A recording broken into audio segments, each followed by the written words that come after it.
مردہ لوگ اس وقت کیا کر رہے ہیں، مرنے کے بعد کیا ہوتا ہے، وہ راز جو ہر کوئی جاننا چاہتا ہے۔ بسم اللہ الرحمن الرحیم۔ السلام علیکم ناظرین، موت ایک ایسی حقیقت ہے جس سے کوئی انکار نہیں کر سکتا۔ ہر زی روح کو اس کا مزہ چکھنا ہے، اور یہ زندگی در حقیقت ایک امتحان ہے جو موت کے بعد کھل کر سامنے آئے گا۔ حضرت صلی اللہ علیہ وسلم نے فرمایا، لذتوں کو توڑنے والی چیز یعنی موت کو کثرت سے یاد کرو، تاکہ انسان دنیا کی محبت میں مبتلا ہو کر آخرت کو نہ بھولے۔ ہم سب کے ذہن میں یہ سوال گردش کرتا ہے کہ مرنے کے بعد کیا ہوگا، قبر کی زندگی کیسی ہوگی، قیامت کا دن کیسا ہوگا، جنت اور جہنم کے احوال کیسے ہوں گے، اور سب سے بڑھ کر یہ کہ اس وقت مرے ہوئے لوگ کیا کر رہے ہیں۔ یہی تمام سوالات آج کی اس ویڈیو میں زیر بحث آئیں گے۔ ہم جانیں گے کہ برزخی زندگی کی حقیقت کیا ہے، نیک روحوں کے ساتھ کیا سلوک ہوتا ہے، گناہگاروں کا انجام کیا ہوتا ہے، اور وہ کون سی نشانیاں ہیں جو مرنے کے بعد انسانی جسم میں ظاہر ہوتی ہیں۔ ناظرین، موت در حقیقت آنکھیں بند ہونے کا نہیں بلکہ آنکھیں کھلنے کا نام ہے، ایک ایسی حقیقت جو ہر انسان کو اپنی اصل منزل کی طرف لے جاتی ہے۔ تو آج کی ویڈیو کو آخر تک ضرور دیکھیں، اور اگر آپ ہمارے چینل پر نئے ہیں تو اسے سبسکرائب کرنا نہ بھولیں تاکہ آپ کو مزید مفید اور ایمان افروز معلومات ملتی رہیں۔ آئیے ویڈیو کا آغاز کرتے ہیں۔ ناظرین، مسلمانوں سمیت تمام آسمانی مذاہب کا یہ عقیدہ ہے کہ جس طرح خالق کائنات نے ہمیں پہلی بار پیدا کیا، اسی طرح وہ ہمیں مرنے کے بعد دوبارہ پھر پیدا کرے گا، اور ہم اپنے اعمال کی جواب دہی کے لیے اسی خدا کی طرف لوٹ کر جائیں گے۔ اللہ رب العزت نے ابتدائی خلق میں تمام انسانوں کی روحوں کو پیدا کر کے ان سے اپنی ربوبیت کا اقرار کروایا تھا۔ سورہ الاعراف میں ہے، کیا میں تمہارا رب نہیں ہوں؟ وہ سب بول اٹھے، کیوں نہیں، تو ہی ہمارا رب ہے۔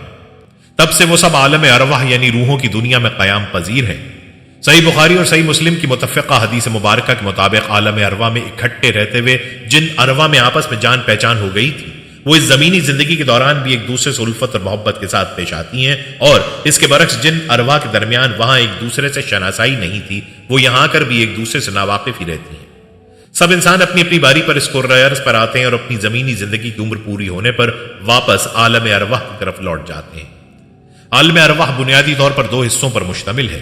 ایک حصے میں وہ ارواح رہتی ہیں جو ابھی دنیا میں نہیں آئیں اور وہ جسمانی زندگی کے لیے اپنی باری کا انتظار کر رہی ہیں۔ دوسرے حصے میں اپنی جسمانی زندگی گزار کر واپس جانے والی ارواح رہتی ہیں۔ اس کے مزید دو حصے ہیں۔ سجین، اس میں کفار اور مشرکین اور منافقین کی ارواح رہتی ہیں۔ الین، اس میں مومنین کی ارواح رہتی ہیں۔ انسان جسم روح کا مجموعہ ہے۔ انسان اس وقت تک زندہ رہتا ہے جب تک اس کے جسم میں روح موجود رہتی ہے، اور جب موت کا فرشتہ انسان کی روح اس کے جسم سے نکال کر عالم ارواح میں واپس لے جاتا ہے تو انسان مر جاتا ہے، اس کا جسم آہستہ آہستہ خراب ہونا شروع ہو جاتا ہے۔ مسلمانوں کو حکم ہے کہ جلد از جلد میت کو غسل دے کر کفن پہنا کر نماز جنازہ پڑھیں اور اسے زمین میں دفن کر دیں۔ انسانی جسم میں پہلے سے موجود بیکٹیریا اس کی موت کے بعد جسم کو مکمل طور پر ادھیڑنا شروع کر دیتے ہیں۔ یوں گلنے سڑنے کے مرحلے سے گزرنے کے بعد اس انسان کے جسم کے خلیے دیگر مخلوقات اور نباتات کی خوراک بن جاتے ہیں۔ ناظرین، موت ایک اٹل حقیقت ہے، اور ہر زی روح کو ایک دن موت کا ذائقہ چکھنا ہے۔ انسان نے خلا کی وسعتوں اور سمندروں کی گہرائیوں کو تو مسخر کر لیا، لیکن آج تک موت کی حقیقت کو نہیں پا سکا۔ ایک سوال ہمارے ذہنوں میں اکثر اٹھتا ہے، اور وہ یہ ہے کہ مرنے کے بعد ہمارے جسم میں کیا کیا تبدیلیاں رونما ہوتی ہیں۔ پوسٹ مارٹم کرنے والے ماہرین بتاتے ہیں کہ جب انسان مرتا ہے تو اس کے جسم میں جو تبدیلیاں ہوتی ہیں، ان میں سب سے پہلے اس کا دل دھڑکنا بند کر دیتا ہے اور خون کا بہاؤ رک جاتا ہے۔ سارا خون جسم کے نچلے حصے میں جمع ہو جاتا ہے۔ یہی وجہ ہے کہ مرنے والے شخص کا چہرہ اور اوپر کا حصہ زردی مائل ہو جاتا ہے، کیونکہ جسم کے اوپری حصے میں خون باقی نہیں رہتا۔ آکسیجن کے باعث جسم کے اندر روح پذیر ہونے والے تمام کیمیائی عمل رک جاتے ہیں، آنکھیں دھندلا جاتی ہیں اور پٹھے سخت ہو جاتے ہیں۔ جسم کا درجہ حرارت کم ہو کر ماحول کے درجہ حرارت کی سطح پر آ جاتا ہے۔ بالآخر منہ، ناک اور دیگر سوراخوں سے بیکٹیریا خون کی نالیوں میں داخل ہو جاتے ہیں اور جسم کے گلنے سڑنے کا عمل شروع ہو جاتا ہے۔ صرف اللہ رب العزت کے انبیاء کرام اور نیک بندوں کے جسم قبروں میں گلنے سڑنے سے محفوظ رہتے ہیں۔ ابن ماجہ میں ہے کہ اللہ تعالیٰ نے زمین کے لیے انبیاء کرام کے جسموں کا کھانا حرام کر دیا ہے۔ اللہ تعالیٰ کا نبی زندہ ہوتا ہے اور اسے رزق فراہم کیا جاتا ہے۔ تمام مسلمان اس پر ایمان رکھتے ہیں کہ ہر زی روح کو موت کا ذائقہ چکھنا ہے۔ ہماری زندگی کے جتنے لمحے لکھ دیے گئے ہیں ان میں کمی بیشی ممکن نہیں۔ جو رات قبر میں ہے وہ باہر نہیں آ سکتی۔ گویا موت خود زندگی کی حفاظت کرتی ہے۔ موت ہماری زندگی کی سب سے بڑی حقیقت ہے۔ ہزاروں سالوں سے لوگ اس زمینی دنیا میں پیدا ہو رہے ہیں اور اپنی زندگی کی طے شدہ عمر پوری کرنے کے بعد واپس چلے جاتے ہیں۔ کوئی 50-60 سال تک جیتا ہے تو کوئی 100 سال سے بھی زیادہ زندہ رہتا ہے۔ بالآخر سب کو ایک نہ ایک دن مرنا ہے اور اپنے رب کے حضور حاضر ہو کر ان آزمائشوں کے لیے جواب دہ ہونا ہوگا جن سے وہ زندگی میں گزرتے رہے ہیں۔ ہمارے ساتھ صرف ہمارے نیک و بد اعمال جائیں گے۔ یہ زمینی دنیا ایک امتحان گاہ ہے اور ہمارے ساتھ صرف امتحان کا نتیجہ ہی جا پائے گا، باقی سب کچھ یہیں رہ جائے گا۔ خواہ ہم ہزاروں سال زندہ رہ لیں پھر بھی ایک دن ہمیں مرنا ہوگا، اور اس زندگی کے خاتمے کے بعد ہمارا مال و دولت ہمارے کسی کام نہیں آ سکے گا۔ یہ سب جاننے کے باوجود ہم نفرتوں، کدورتوں، حسد اور بغض سے باز کیوں نہیں آ جاتے؟ چند روزہ زندگی پیار، محبت، اخلاص، احساس، خلوص اور ہمدردی کے ساتھ کیوں نہیں گزارتے؟ موت دنیاوی پابندیوں سے آزادی کا ذریعہ ہے۔ موت خالق کائنات اور اس کے محبوب نبی اکرم صلی اللہ علیہ وسلم سے ملاقات کا ذریعہ ہے۔ موت سے قبل ہماری روح جسم میں قید ہوتی ہے اور موت کے ذریعے وہ اس قید سے آزاد ہو جاتی ہے اور نیک اعمال کی صورت میں عالم ارواح میں علین کی خوبصورت زندگی میں رہنا شروع کر دیتی ہے۔ فرشتے نیک انسان کی روح کو عالم ارواح میں مومنین کی روحوں کے پاس لاتے ہیں تو وہ اس کی آمد سے ایسی مسرت محسوس کرتی ہیں جیسے تمہیں اپنے کسی بچھڑے ہوئے شخص کی ملاقات سے بھی نہیں ہوتی۔ پھر وہ ارواح اس سے دنیا کے حالات پوچھتی ہیں کہ ہمارے بعد فلاں نے کیا کیا اور فلاں نے کیا کیا۔ ان میں سے کچھ کہتی ہیں کہ ابھی اسے آرام کرنے دو، اس لیے کہ یہ دنیا کے غموں میں تھا اور ابھی تک اسے استراحت کا موقع نہیں ملا۔ مومن کی موت اس کی روح کی علین کی طرف پرواز ہے جو اس کے لیے زندگی کی سب سے بڑی نعمت ہے، جبکہ کافر و منافق کی موت اس کے گناہوں میں اضافے کا خاتمہ ہے، چنانچہ اس کے لیے بھی یہ بڑی نعمت ہے۔ کسی کی موت پر اسے بیچارہ کہتے ہوئے دکھی نہیں ہونا چاہیے۔ ہم مرنے والے کا ذکر کرتے وقت عموماً اسے بیچارہ کہتے ہیں، حالانکہ مرنے والا اگر نیک ہو تو بڑا ہی خوش نصیب ہوتا ہے، کیونکہ وہ اس فانی دنیا کے مکر و فریب سے نجات پا چکا ہوتا ہے اور وہ اپنے پسماندگان کو بیچارہ خیال کرتا ہے کہ ان پر ابھی زندگی کی آزمائش باقی ہے۔ موت کو اپنے رشتہ داروں سے جدائی اور غم کے طور پر پیش کرنے کے بجائے اسے اپنے آباء و اجداد اور نیک لوگوں سے ملاقات کا ذریعہ سمجھیں۔ موت دنیا کے غموں اور تکلیفوں سے راحت کا ذریعہ ہے۔ مومنوں کی موت در حقیقت ان کے لیے راحت ہے، اس لیے ہمیں یہ دعا سکھائی گئی ہے، اے اللہ موت کو میرے لیے ہر قسم کے شر سے راحت کا ذریعہ بنا۔ ناظرین، اگر ہم قبر کی سختی کی بات کریں تو اسلامی عقیدے کے مطابق قبر کی سختی اور عذاب اسی کو ہوگا جو منکر نکیر یعنی قبر کے فرشتوں کی طرف سے پوچھے جانے والے سوالوں کا درست جواب نہیں دے پائے گا۔ منکر نکیر کی طرف سے قبر میں یہ 3 سوال پوچھے جاتے ہیں۔ پہلے 2 سوالوں کے جواب درست ہوں یا غلط، تیسرا سوال حتمی اور فیصلہ کن ہوتا ہے۔ حضور نبی اکرم صلی اللہ علیہ وسلم نے فرمایا، مردے کی روح اس کے جسم میں لوٹا دی جاتی ہے، پھر 2 فرشتے اس کے پاس آتے ہیں، اسے بٹھاتے ہیں اور اسے پوچھتے ہیں تیرا رب کون ہے؟ وہ کہتا ہے میرا رب اللہ ہے۔ پھر وہ کہتے ہیں کہ تیرا دین کیا ہے؟ وہ کہتا ہے میرا دین اسلام ہے۔ پھر وہ کہتے ہیں تمہاری طرف بھیجے گئے یہ آدمی کون ہے؟ وہ کہتا ہے یہ اللہ کے رسول ہے۔ وہ اسے کہتے ہیں کہ تیرے علم کی حقیقت کیا ہے؟ تو وہ کہتا ہے میں نے اللہ کی کتاب پڑھی جس میں ان کا ذکر تھا، سو میں ان پر ایمان لے آیا اور ان کی کئی ہر بات کی تصدیق کی۔ اسی لمحے آسمان سے ایک آواز آتی ہے کہ میرے بندے نے سچ کہا، اس کے لیے جنت کا بستر بچھا دو، اسے جنت کا لباس پہنا دو اور اس کے لیے جنت کا دروازہ کھول دو۔ دوسری روایت میں ہے کہ تمام سوالات کے جوابات ملنے کے بعد فرشتے جواباً کہتے ہیں تو سو جا اس دلہن کی طرح جسے صرف وہی جگاتا ہے جو اس کے گھر والوں میں اسے سب سے زیادہ محبوب ہوتا ہے، یہاں تک کہ اللہ اسے اس کی اس خوابگاہ سے اٹھائے گا۔ لیکن اگر تیسرے سوال کا درست جواب نہ دیا جا سکا تو فرشتے بائیں طرف والی کھڑکی کھول کر اس میں سے اسے جہنم کا منظر دکھا کر کہتے ہیں کہ درست جواب نہ دے سکنے کی وجہ سے اب تمہارا مستقل ٹھکانہ جہنم ہے۔ جانے سے پہلے وہ فرشتے اس کھڑکی کو قیامت تک کے لیے کھلا چھوڑ جاتے ہیں اور وہ ہمیشہ کے لیے اس آگ سے جھلستا رہتا ہے۔ ناظرین، مرنے کے بعد جو کچھ پیش آئے گا اسے قرآن حکیم اور احادیث نبویہ میں وضاحت کے ساتھ بیان کیا گیا ہے۔ انسان جب مر جاتا ہے اور اسے لے کر جا کر قبر میں دفن کر دیا جاتا ہے تو سب سے پہلے اسے قبر کے فتنے کا ہی سامنا کرنا پڑتا ہے۔ قبر کے تصور ہی سے اہل ایمان کے رونگٹے کھڑے ہو جاتے ہیں۔ حضرت عثمان بن عفان رضی اللہ تعالیٰ عنہ کے غلام ہانی کا بیان ہے کہ حضرت عثمان جب کسی قبر کے پاس کھڑے ہوتے تو اتنا روتے کہ آنسوؤں سے آپ کی داڑھی تر ہو جاتی۔ ان سے پوچھا گیا کہ جب جنت اور دوزخ کا ذکر کیا جاتا ہے تو آپ اتنا نہیں روتے جتنا قبر پر کھڑے ہو کر روتے ہیں؟ تو انہوں نے جواب دیا کہ میں نے رسول اللہ کو فرماتے سنا ہے قبر آخرت کی منزلوں میں سے پہلی منزل ہے، اگر انسان اس میں نجات پا گیا تو بعد میں آنے والی منزلیں اس سے زیادہ آسان ہوں گی، اور اگر وہ اس میں نجات نہ پا سکا تو بعد میں آنے والی منزلیں اس سے زیادہ سخت ہوں گی۔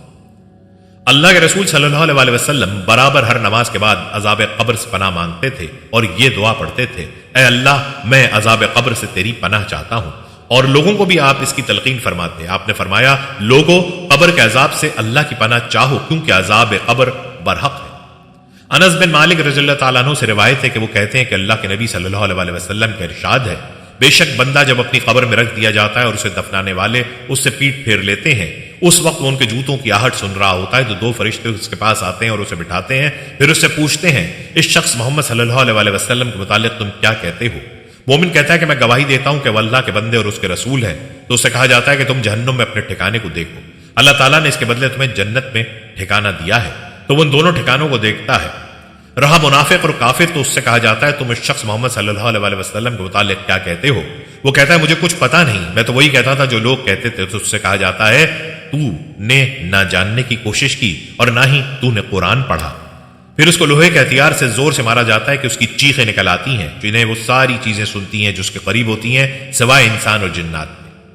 صحیح مسلم کی ایک روایت میں حضرت قتادہ بیان کرتے ہیں کہ جب ہم سے بھی یہ ذکر کیا گیا کہ مومن کی قبر کو 70 ہاتھ تک کشادہ کر دیا جاتا ہے اور قیامت تک کے لیے اس میں نعمتیں اور شادابیاں بھر دی جاتی ہیں۔ صحیح حدیث میں ہے کہ مومن جو ان دونوں فرشتوں کے سوالوں کا صحیح جواب دے دیتا ہے تو آسمان سے ندا آتی ہے کہ میرے بندے نے سچ کہا، اس کے لیے جنت سے بستر لا کے بچھا دو اور اسے جنت کا لباس پہنا دو اور اس کے لیے جنت کا ایک دروازہ کھول دو۔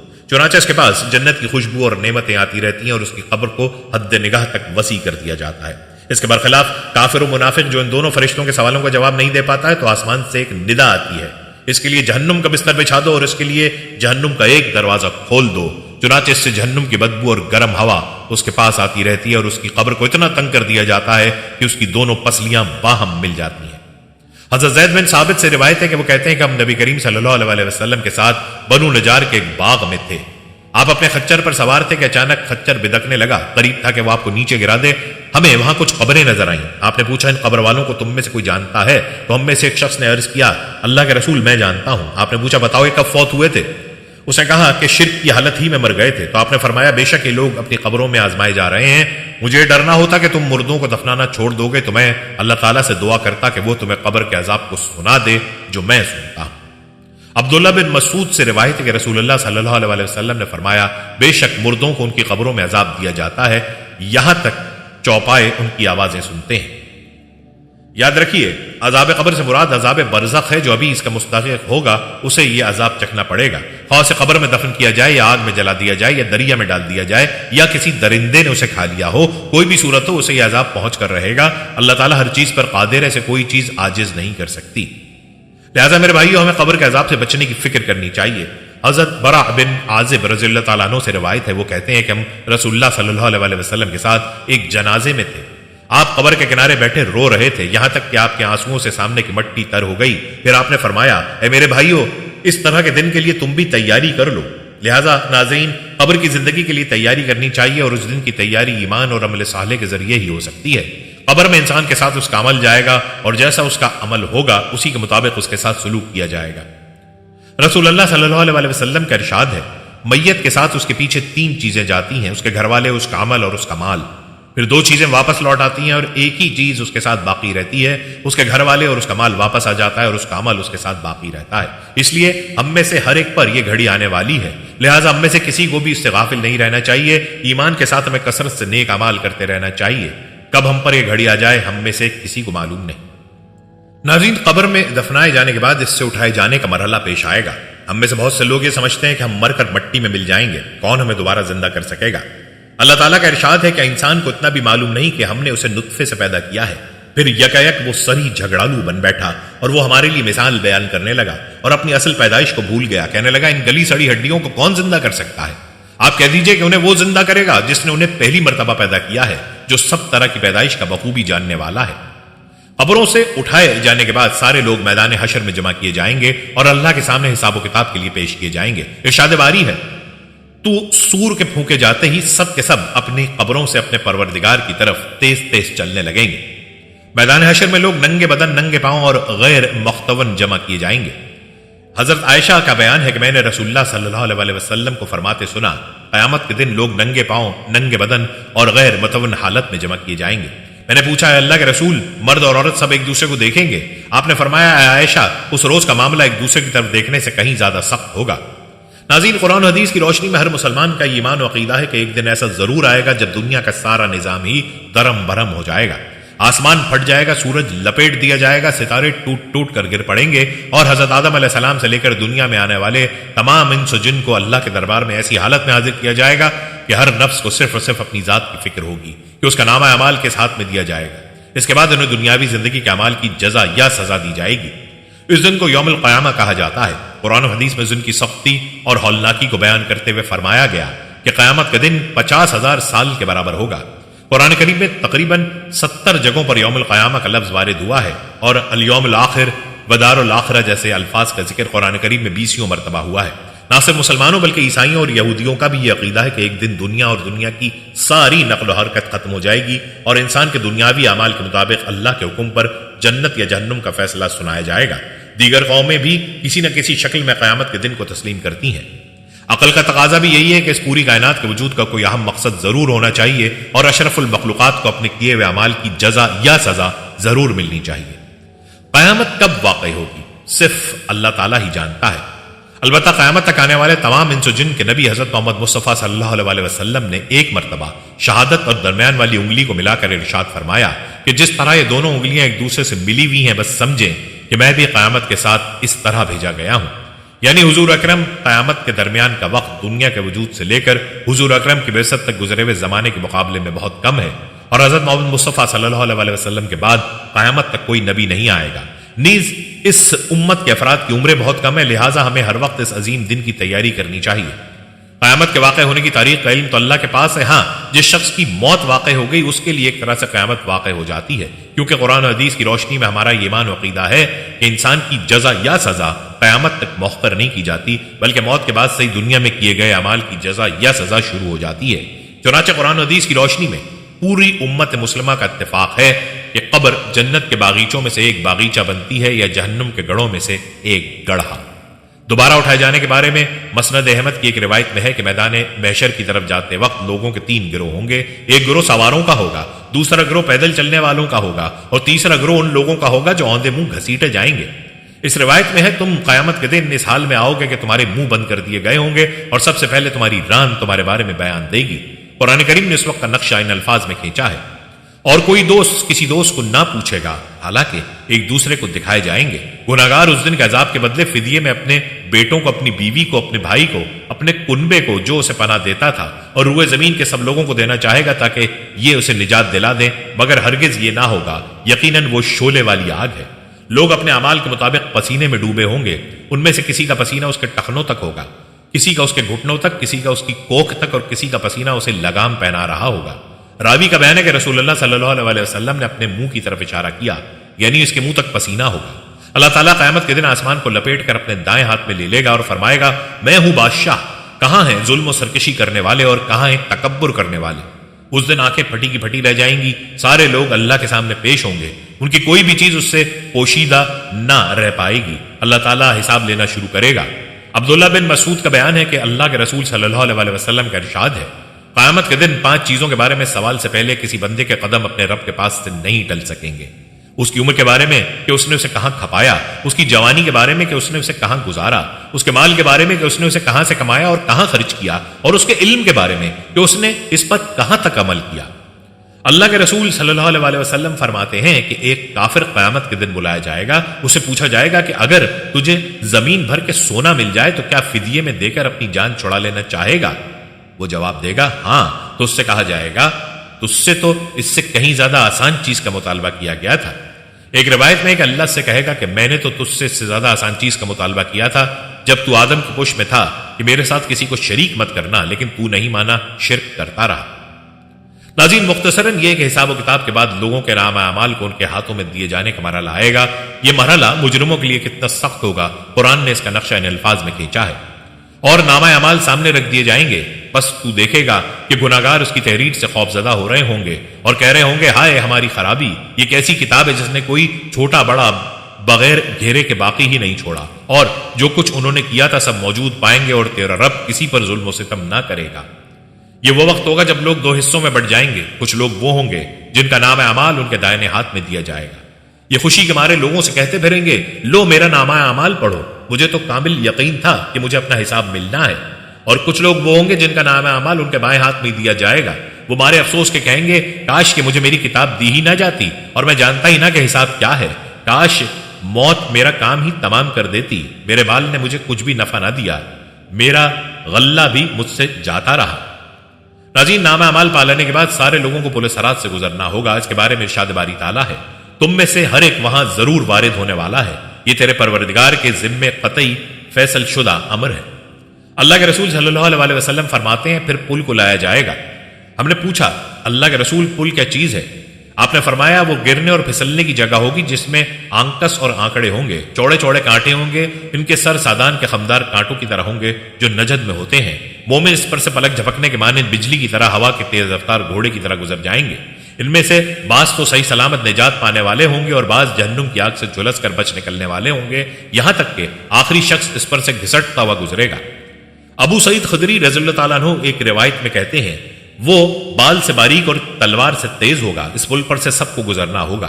کافر و مشرک اس پل کو پار نہیں کر سکیں گے، وہ جہنم میں گر جائیں گے۔ جو لوگ اس پل کو پار کر لیں گے وہ مومن ہوں گے۔ اس پل سے گزرنے کے بعد مومنوں کے لیے حقوق و لباد کے قصاص کا ایک مرحلہ پیش آئے گا۔ ابو سعید خدری رضی اللہ تعالیٰ عنہ سے روایت ہے کہ اللہ کے رسول صلی اللہ علیہ وسلم کا ارشاد ہے مومن جو پل صراط پار کر لیں گے اور جہنم سے بچا لیے جائیں گے، انہیں جنت اور جہنم کے درمیان ایک پل کے پاس روک لیا جائے گا اور ان کے حقوق کا فیصلہ کیا جائے گا جو دنیا میں ان کے درمیان تھے، یہاں تک کہ انہیں گناہوں اور بندوں کے حقوق سے بالکل صاف اور بری کر دیا جائے گا، اور جب وہ قصاص دے کر ایک دوسرے کے حقوق سے بری ہو جائیں گے تب انہیں جنت میں داخلے کی اجازت ملے گی۔ جب جنتی لوگ میدان قیامت سے فارغ ہو کر جنتوں میں بصدا اکرام و بہزار تعظیم پہنچائے جائیں گے اور وہاں کی گوناگوں نعمتوں اور راحتوں میں اس طرح مشغول ہوں گے کہ کسی دوسری جانب نہ التفات ہوگا نہ کسی اور طرف کا خیال، یہ جہنم سے جہنم والوں سے بے فکر ہوں گے، اپنی لذتوں اور مزے میں منہمک ہوں گے، اس قدر مسرور ہوں گے کہ ہر ایک چیز سے بے خبر ہو جائیں گے، نہایت حشاش بشاش ہوں گے۔ کنواری حوریں انہیں ملی ہوئی ہوں گی جن سے وہ لطف اندوز ہو رہے ہوں گے، طرح طرح کے راگ راگنیاں اور خوشکن آوازیں دل فریبی سے ان کے دلوں کو لبھا رہی ہوں گی۔ اس کے ساتھ ہی اس لطف و سرور میں ان کی بیویاں اور ان کی حوریں بھی شامل ہوں گی۔ جنتی میوے دار درختوں کے ٹھنڈے اور گھنے ساؤں میں بد آرام تختوں پر تکیوں سے لگے بے غمی اور بے فکری کے ساتھ اللہ کی مہمانداری سے مزے اٹھا رہے ہوں گے۔ ہر قسم کے میوے بکثرت ان کے پاس موجود ہوں گے اور بھی جس چیز کو جی چاہے جو خواہش ہو پوری ہو جائے گی۔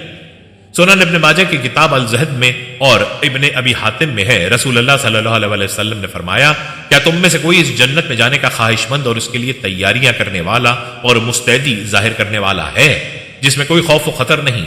رب کعبہ کی قسم وہ سراسر نور ہی نور ہے، اس کی تازگیاں بے حد ہیں، اس کا سبزہ لہلہا رہا ہے، اس کے بالا خانے مضبوط بلند اور پختہ ہیں، اس کی نہریں بھری ہوئی ہیں اور بہہ رہی ہیں، اس کے پھل ذائقہ دار پکے ہوئے اور بکثرت ہیں، اس میں خوبصورت نوجوان حوریں ہیں اور ان کے لباس ریشمی اور بیش قیمت ہیں، اس کی نعمتیں ابدی اور لازوال ہیں، وہ سلامتی کا گھر ہے، وہ سبز اور تازے پھلوں کا باغ ہے، اس کی نعمتیں بکثرت اور عمدہ ہیں اور اس کے محلات بلند و بالا اور مزین ہیں۔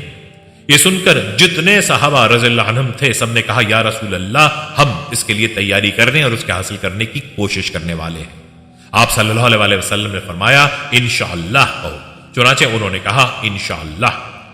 اللہ کی طرف سے ان پر سلام ہی سلام ہے، خود اللہ کا اہل جنت کے لیے سلام ہے، جیسے فرمایا سورہ الاحزاب میں ہے ان کا تحفہ جس روز وہ اللہ سے ملیں گے سلام ہوگا۔ رسول اللہ صلی اللہ علیہ وسلم فرماتے ہیں جنتی اپنی نعمتوں میں مشغول ہوں گے کہ اوپر کی جانب سے ایک نور چمکے گا، یہ اپنا سر اٹھائیں گے تو اللہ تعالیٰ کے دیدار سے مشرف ہوں گے اور رب فرمائے گا السلام علیکم یا اہل الجنہ۔ جنتی صاف طور سے اللہ کو دیکھیں گے اور اللہ انہیں دیکھے گا، کسی نعمت کی طرف اس وقت وہ آنکھ بھی نہ اٹھا پائیں گے یہاں تک کہ حجاب حائل ہو جائے گا اور نور و برکت ان کے پاس باقی رہ جائے گی۔ حضرت عمر بن عبدالعزیز رحمۃ اللہ علیہ فرماتے ہیں کہ اللہ تعالیٰ جب دوزخیوں اور جنتیوں سے فارغ ہوگا تو ابر کے سائے میں متوجہ ہوگا، فرشتے اس کے ساتھ ہوں گے، جنتیوں کو سلام کرے گا اور جنتی جواب دیں گے اور اس وقت اللہ تعالیٰ فرمائے گا مجھ سے مانگو جو چاہو۔ یہ کہیں گے پروردگار سب کچھ تو موجود ہے، کیا مانگیں؟ اللہ فرمائے گا ہاں ٹھیک ہے، پھر بھی جو جی میں آئے طلب کرو۔ وہ کہیں گے بس تیری رضامندی مطلوب ہے۔ اللہ تعالیٰ فرمائے گا وہ تو میں تمہیں دے چکا اور اسی کی بنا پر تم میرے اس مہمان خانے میں آئے اور میں نے تمہیں اس کا مالک بنا دیا۔ جنتی کہیں گے پھر اللہ ہم تجھ سے کیا مانگیں؟ تو نے تو ہمیں اتنا دے رکھا ہے کہ اگر تو حکم دے تو ہم میں سے ایک شخص کل انسانوں اور جنوں کی دعوت کر سکتا ہے اور انہیں پیٹ بھر کر کھلا پلا اور پہنا اڑا سکتا ہے، بلکہ ان کی سب ضروریات پوری کر سکتا ہے اور پھر بھی اس کی ملکیت میں کوئی کمی نہیں آ سکتی۔ اللہ فرمائے گا ابھی میرے پاس اور زیادتی ہے، چنانچہ فرشتے ان کے پاس اللہ کی طرف سے نئے نئے تحفے لائیں گے۔ ناظرین قبر کا عذاب اصل میں روح کو ہوتا ہے، سوالات بھی حقیقت میں روح ہی سے ہوتے ہیں، اس لیے اگر کسی شخص کو دفن نہ کیا جائے تب بھی تینوں سوالات ہوتے ہیں۔ البتہ بعض احادیث سے معلوم ہوتا ہے کہ روح کے ساتھ بدن کو بھی عذاب ہوتا ہے۔ بے شمار دنیاوی چیزیں نہ سمجھنے کے باوجود ہم انہیں تسلیم کرتے ہیں، اسی طرح عالم برزخ میں عذاب اور آرام پر ہمیں مکمل ایمان لانا چاہیے، خواہ اس کی کیفیت ہمیں معلوم نہ ہو۔ جس طرح عالم برزخ کی زندگی اور اس میں عذاب یا انتہائی آرام و سکون پر ہمارا ایمان ہے، اسی طرح ہمارا یہ ایمان ہے کہ اللہ تعالیٰ نے نیک بندوں کے لیے اپنا مہمان خانہ جنت تیار کر رکھا ہے، جہاں آرام و آرائش کا ایسا سامان اللہ تعالیٰ نے مہیا کر رکھا ہے کہ کوئی بشر اسے سوچ بھی نہیں سکتا۔ دوسری طرف کافروں اور گناہگاروں کے لیے بھڑکتی ہوئی آگ کی شکل میں جہنم ہے، جہاں پیپ اور بہتا ہوا خون غذا کے طور پر پیش کیا جائے گا۔ اللہ تعالیٰ جہنم سے نجات اور بغیر حساب و کتاب کے جنت الفردوس کا فیصلہ فرمائے۔ ناظرین، مرنے کے بعد جو مراحل پیش آنے والے ہیں ان کی چند جھلکیاں مختصراً ہم نے آپ کے سامنے رکھنے کی کوشش کی ہے۔ اب آپ بتائیں، کیا جنہیں ان باتوں کا یقین ہو وہ ایک لمحے کے لیے ان سے غافل رہ سکتا ہے؟ نہیں، ہرگز نہیں۔ لہٰذا گناہوں سے باز آ جائیے اور اللہ کے حضور خالص توبہ کیجیے اور ان کاموں کی طرف تیزی سے دوڑیے جو فتنوں اور میدان محشر کی ہولناکیوں سے اور جہنم کے دردناک عذاب سے ہمیں بچا سکیں۔ حضرت ابو یعلا شداد بن اوس سے روایت ہے کہ اللہ کے رسول نے ارشاد فرمایا، دانش مند ہے وہ شخص جو اپنے نفس کو قابو میں رکھے اور موت کے بعد کی زندگی کے لیے تیاری کرتا رہے، اور نادان ہے وہ شخص جو نفسانی خواہشات کی پیروی میں لگا رہے اور اللہ تعالیٰ سے لمبی لمبی آرزویں باندھتا رہے۔ اس حدیث میں اللہ کے رسول صلی اللہ علیہ وسلم نے دانش مند اور نادان میں فرق واضح فرما دیا کہ حقیقی دانش مند انسان وہ ہے جو دنیا میں لوگوں کے درمیان رہتے ہوئے اپنی ضروریات زندگی کو پورا کرتے ہوئے نفس کو قابو میں رکھے، گناہوں سے باز رہے، ہر قسم کی نافرمانی سے بچتا رہے، اللہ تعالیٰ کی ناراضی سے ڈرتا رہے اور اپنی موت اور آخرت کی جواب دہی کو ہر وقت یاد رکھے۔ اللہ پاک سے دعا گو ہے کہ وہ ہمیں موت کی سختی اور عذاب قبر سے بچائے، آمین۔